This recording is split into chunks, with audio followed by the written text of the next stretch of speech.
As we think about the way that the brain takes in information from other people, it takes it in from three sources: the words themselves, the tone of voice, and the body language that we perceive.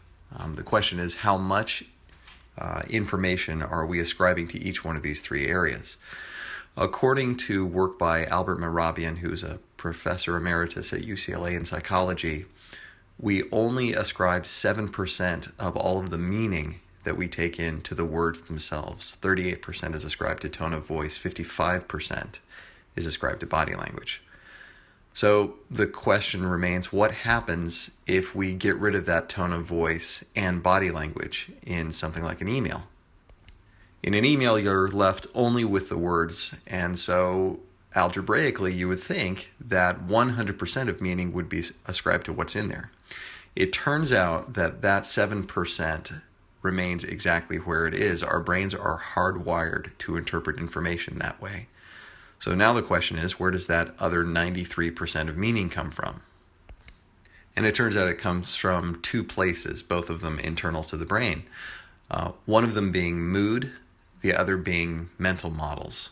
So to describe what's going on with mood, I want to tell a quick story. I used to be a project manager with a construction company, and we were working on a massive project that had taken us years and years, and we had a piece of proprietary software that we would track progress in.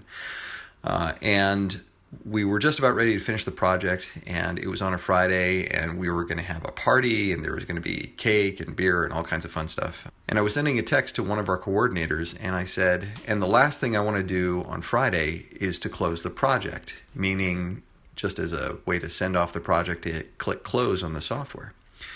Well, she wrote me back this text that said, well, if the last thing you want to do on Friday is to close the project, you shouldn't have pushed us so hard.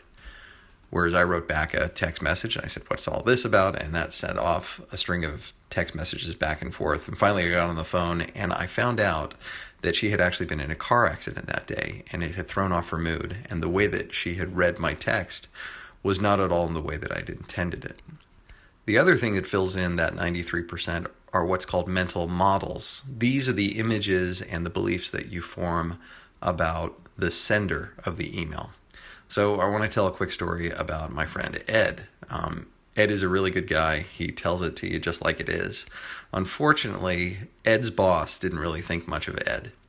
And one day, Ed's boss sent Ed an email, and Ed, seeing that it was something important, went ahead and forwarded it on to the rest of Ed's team. He sent an email back to his boss that said something in the nature of, hey boss, I resent your email. Well, his boss, not having a very good mental model of Ed, read it, I resent your email.